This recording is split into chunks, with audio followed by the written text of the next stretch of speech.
สบายดีพี่น้องออกไปต่างๆว่าต่าง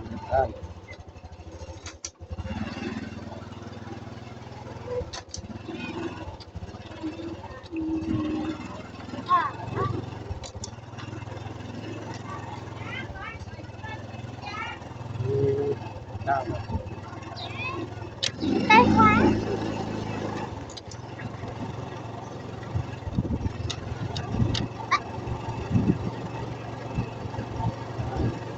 ได้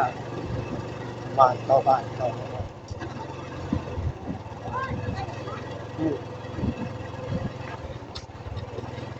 ทางบ้านเข้าบ้านพี่น้องทางบ้านจะทางพอดี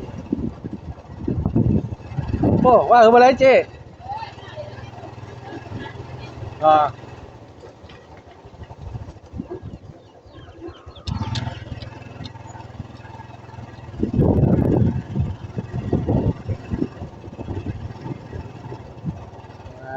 เส้นทาง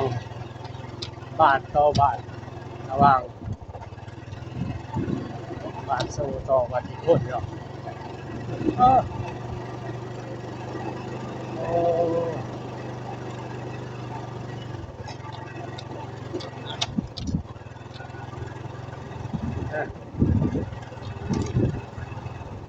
หมู่บ้านกำลังพัฒนาครับโอ้เฮ้ยเฮ้ยตัวพวกเขาพูดเอาป่ะจะเสียไปทางอื่นเอาป่ะไปไหนเพิ่งไม่เดี๋ยวไปทางโอ้ไม่ได้พอเราไปทางอื่นบอกค่ะโอ้สักขุมนี่2ขุมบ่อยพอรับไปหนีก็ได้ไปหนีโดดค่ะฮะขี่พอรับไปหนีพอรับไปหนีได้แต่พอหวานใช่ป่ะหวานดูนะไปดินค่ะ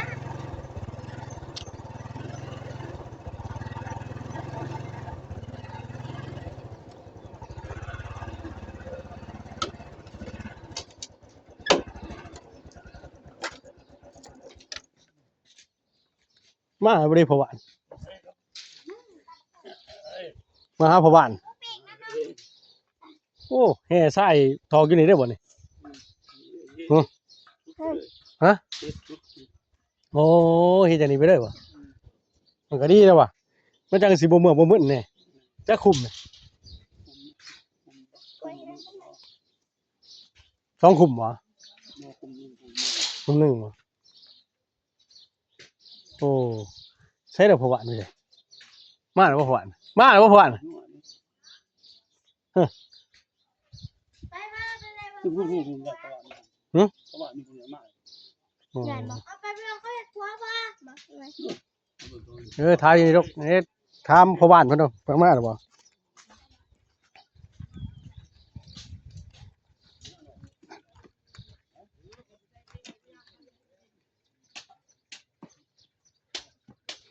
โอ้จังแม่นนี่เอ้ายังบ่ทันไปบ่ผิดไปมาเลยมาคือเมื่อไหร่มามึงโอ้บ่เขาขายรถจะแม่ดีแล้วกลางเขาบอกขายบ่โอ้ถามมึงที่ของคู่ใหม่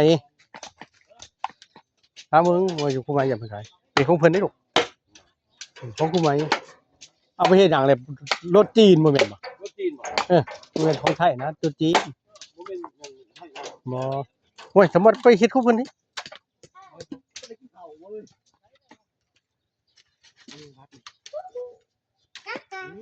เดี๋ยว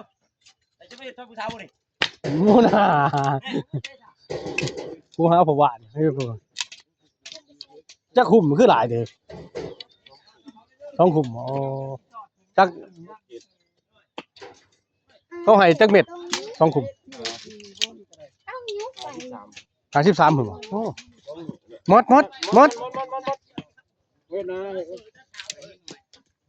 โอ้53พุ่นบ่ไกลเติบอยู่เนาะ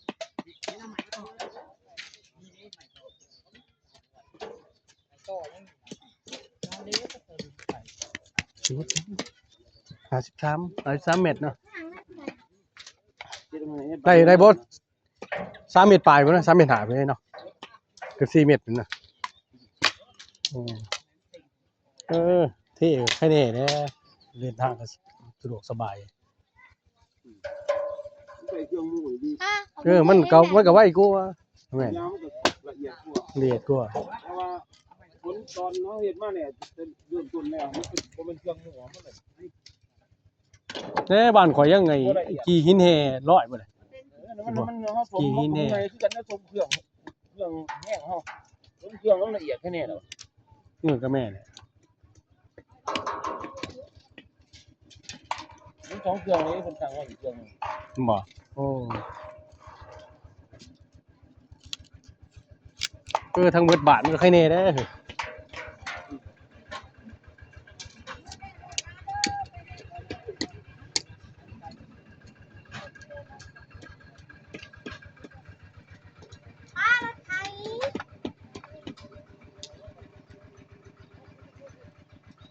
ขอดไปไม่ไปใส่หัวพูดว่า ใช่ผมบอก นี่ประมาณใช่ อ๋อ พ่อไอ้พี่พ่อแล้วแปลว่าอะไร นอนมดเขาไปดุงเขาเด้อ แปลว่านะจะทงพ่อมันจะพ่ออะไรนี่ เส้นทางได้สีเขาวะ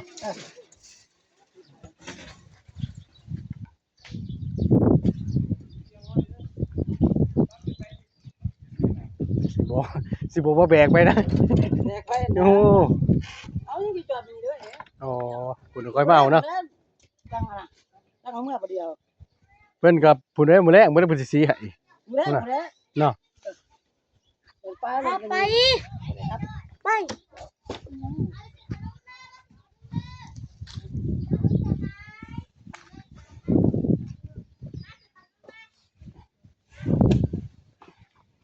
โอ้ใครแน่สิสะดวกสบายในประเทศพื้นลำบากเหลือเกินย่ำฝนโอ้อันตรายดีบ้านเพิ่นมีเครื่องหมู่ใครแน่เลยมีเครื่องหมู่มันก็ไว้แน่แหละ พวกเขาก็สิได้เฮ็ดอย่างนี้กันพออยู่กันเลยลงมาแล้วกัน เนาะ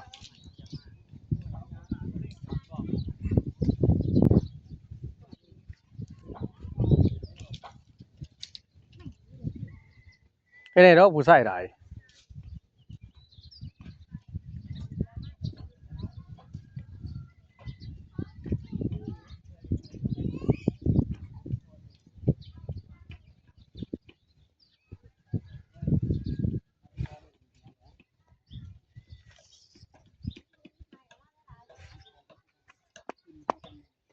โอ้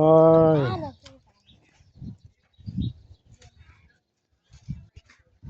สีจักสอบ4สอบพุ่นบ่นี่โอ้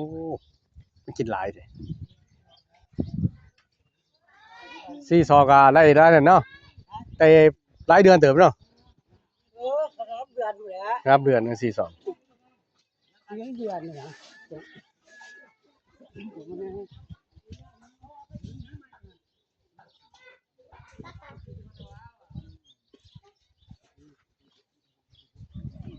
ตีทางอยู่บ้านแก่งโคนเมืองคงสิดลแข็งสารวัตร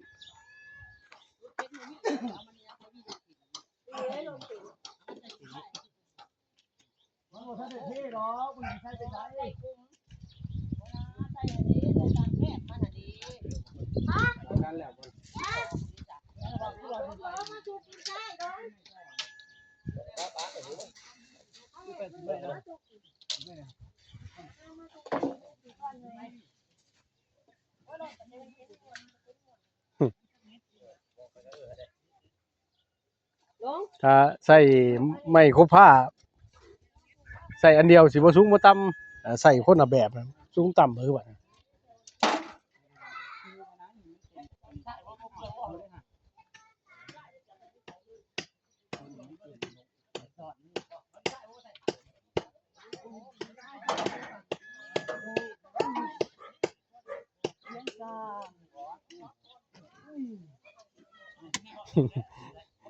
บ่พอจะเป็นส่วน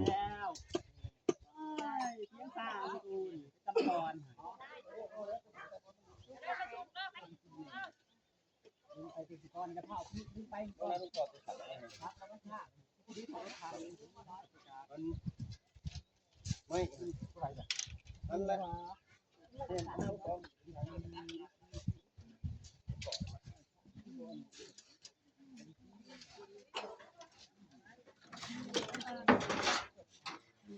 ประตูมันบ่เฮ็ดจังซี่เนาะโอ้ยได้บ่อึดเบิ่งประตูพุ่นโอเคเฮ้ย มัน เอ๊ะ บ่ได้เนาะ อือ แต่ก็บ่ได้อีกดอก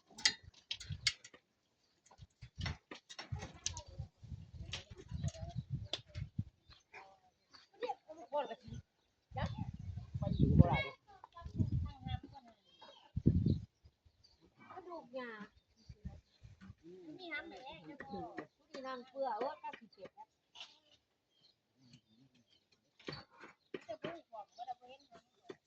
โอ้ยบ่พอนี่จ้อยลงนี่นี่เนาะ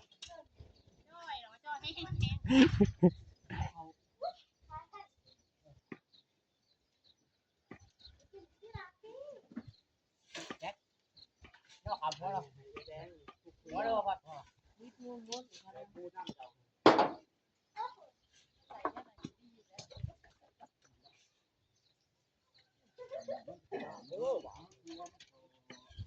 มันจะได้ มาพอบ้าน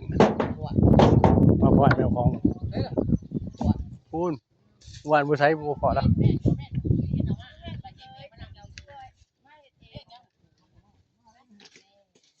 โอ้มีผู้สาวมาเข็นนำเนาะอืม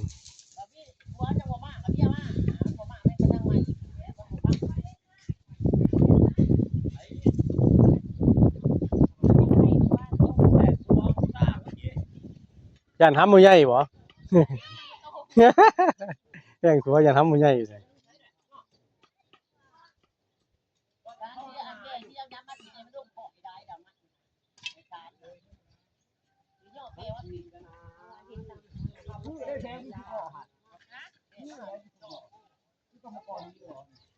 อืม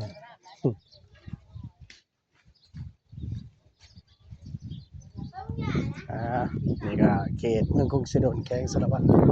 บ้านเกโคน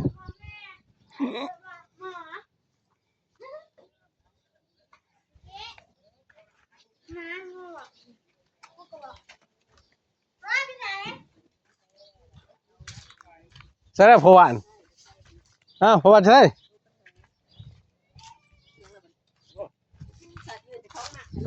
ของหมัก ขอบใจขอบใจขอบใจ ของหมักของหมัก ของหมักเจ๊ๆสินะ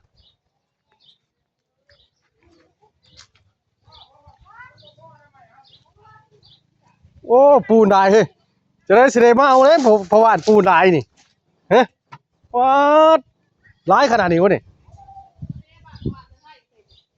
โอ้จักตุ่นมานี่เฮ้ย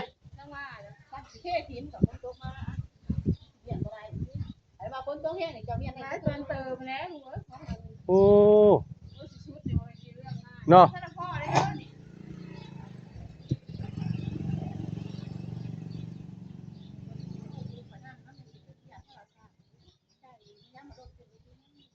โอ้โอ้ปูนแดงแค่ไหนเนาะมันแห้งมันที่ข้าวเดียวมันกันนั่นแห้งเลยปูนแดงกับสีแค่ในปูนเขียวในบ้านน่ะใส่ปูนเขียวมันหนุดเพ่เบิดเลยนี่ใส่ปูนแดงมันแค่นี้แหละ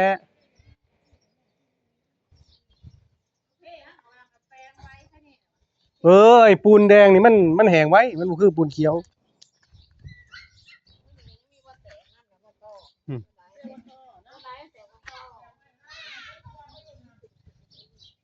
มัดไปเฮ็ดหมาเด้อลูกเด้อ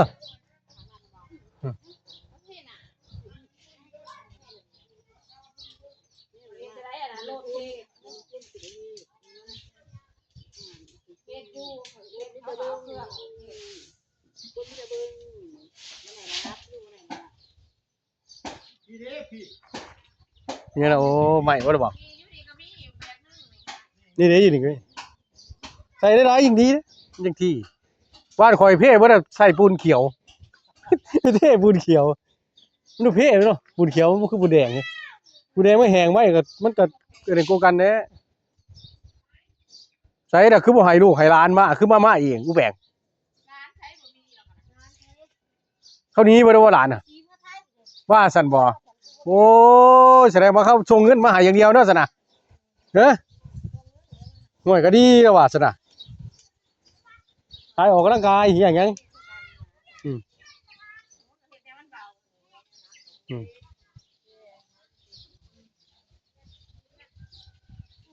โอ้มาหน่อยไผนี่โอ้บ่ มันเอาได้คนละขาอาคือเขาบ่ได้ยินเขาบ่ได้ยินแบบเขาว่าเบานี่ตัวหนึงเดี๋ยวตัวหนึงในเฮียมีหมาก็ดีได้มันบ่ได้เห่าเนี่ยแต่เลี้ยงหมาก็มันบ่ค่อยมันบ่ค่อยครบหรอกเพราะว่ามันหมามันถูกสะดวกกับหมาถ้าบ่ถูกสะดวกเสียเงินเด้อเลี้ยงหมานี่เลี้ยงหมาบ่ถูกสะดวกกับมันนี่เสียเงินเด้มันหาครบหมู่นี่มันบ่ค่อยนั่นดอกนี่ก็คือว่าเลี้ยงบ่เคยได้เสียเงินนำมันหมาก็ซักยาคุมให้นี่ช่วยลูกบ่นี่เนาะอืม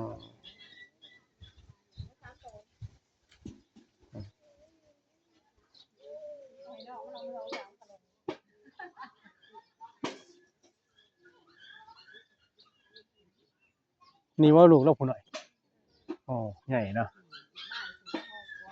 ว่าเก๊ะเอ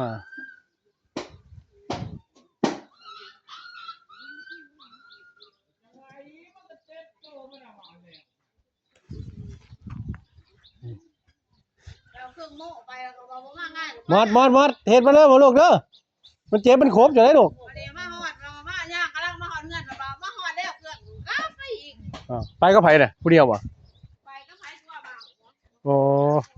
โอ้ยจะได้คืนน่ะบ่เมียฮะฮะโอ้ยแล้วปล่อยเราตามให้เบิดไอ้เบิดแบกเราหั่นแหละฮะทางก็สิโดยปูมาถึงขนาดนี้แหละพี่น้องมาคลิปนี้ก็ได้ก็แชร์เด้อพี่น้องปองไปเข้ามาสบายดี